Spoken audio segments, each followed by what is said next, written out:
Jeff is heading back to Scattery Island to a new dive spot, hoping to find more evidence of the transport ships or their potential payloads. I think it's going to be a great day. We are crossing the Western Breaker into uncharted territory, way past the Feversham.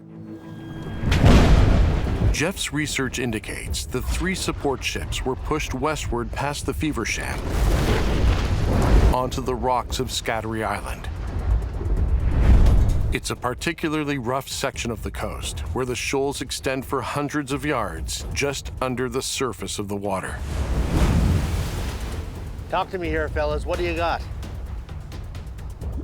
This is Grego. I have about an 8-foot section of concretion. Got some good news. I'm digging here. Off the top side, I have a big piece of concretion. Copy that. He's got a concretion, too. We're into something. Over decades, metals from the shipwreck corrode in the salty ocean water, forming oxides and rust.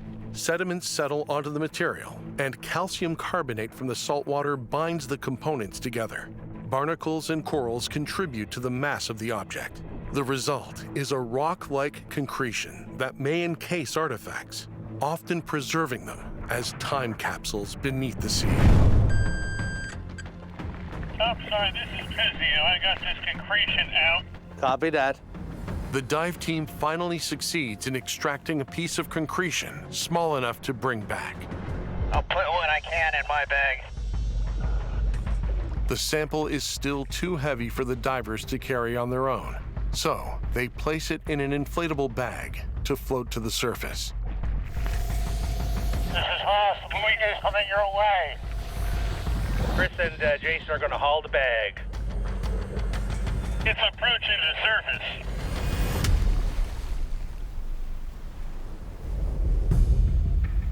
This is heavy. Yeah, how heavy is it?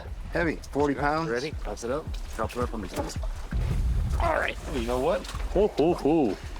Look at you. Beautiful. Wow, that's huge. That's pretty cool. What's cool is how concretion holds things. Yeah. And how this was inside the concretion, they just hold on to it. So that's why you got to dig through all that to find out if it's holding anything. Oh, there could be all kinds of stuff in here.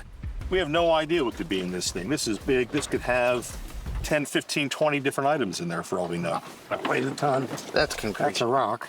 I'm sure there's a bunch of rocks. Kind of arced, like it might This be. is what I thought was the iron, yeah. Ah. That's iron. Is it? Yeah, it is. Absolutely. It's big. But what would it be?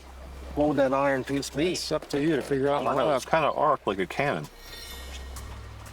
See how it arcs here? See, it kind of arcs around. So could that be a piece of the cannon? Anything's possible. I think we're really onto something here. Yeah, me too. That's something interesting for the lab.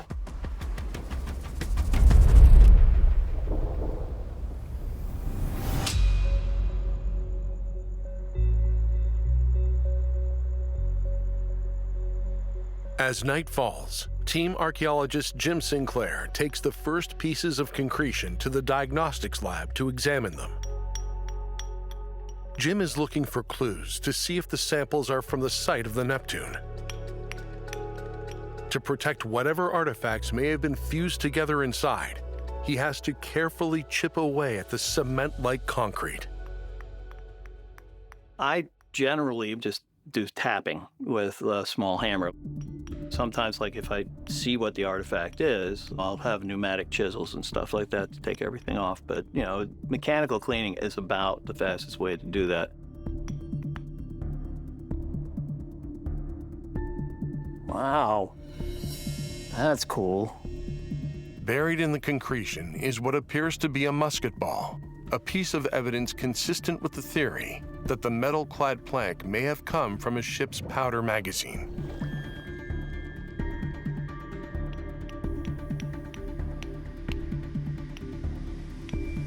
Ooh, what is that?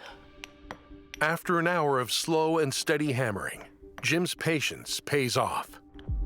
Sometimes when you're working on concretion, it's a lot of work and effort, and you come up empty. But sometimes you hit the jackpot. Holy smokes. And that's a nice little cannonball. It's a really big deal. If you're finding cannonballs from a shipwreck, it's probably a good bet that they're from a privateer.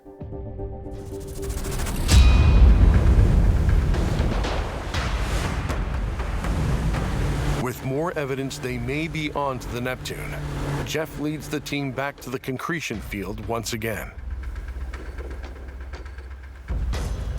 All right, so what I want to do is go from there and cross-cut it on the way in. There's lots more down there. And I'm going to find out what it is. That's the treasure hunter inside of me. That's what's talking now.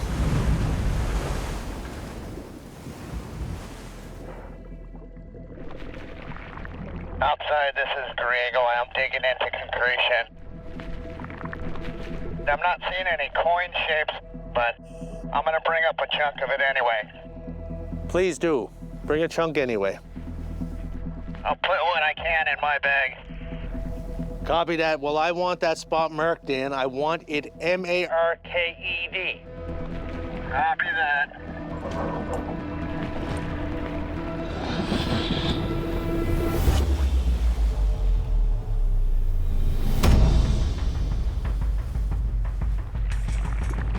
Over the next 6 hours, the divers continue marking and lifting any loose pieces. With daylight dwindling, they make a last-minute push to secure all they can. Divers, you got 5 minutes left. Copy that. I know it doesn't look like much now, but who knows what could be in that concretion? Holy frig.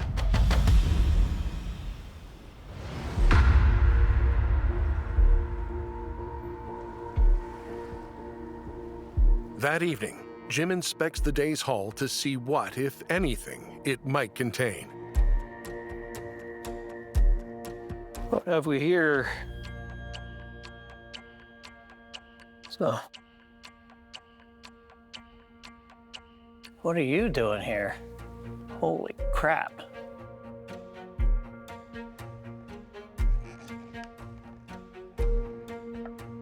Beautiful.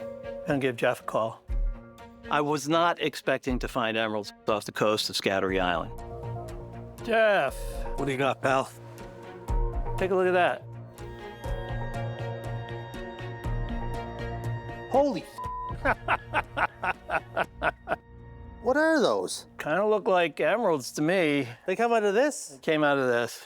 What'd I tell you? Yeah. Huh? There's treasure everywhere. In Cape Breton there is. Yeah. Emeralds are 20 times rarer than diamonds. A single emerald smaller than a pea can be worth over $10,000. In the early 18th century, up to 95% of the world's emeralds were mined in Colombia and were regularly shipped back to Europe on Spanish treasure ships, making them prime targets for piracy and privateering. That, to me, looks like treasures. Any more in there? Well, I mean, we're gonna have to look. That's a rock. It's a rock. When a ship breaks apart, it dumps all of its contents to the bottom of the sea, and whatever treasure she had aboard of her. Yeah, keep looking.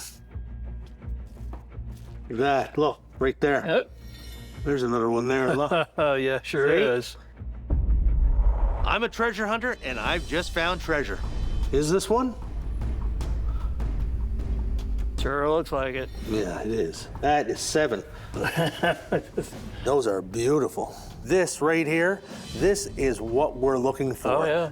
If there's emeralds in there, there's other things in there. Coins, and lots of them. And more emeralds, and more jewels, and more everything. And I'm gonna get it. Are the emeralds from the long-lost Neptune? The team could be on the cusp of a groundbreaking discovery, but they'll have to work quickly.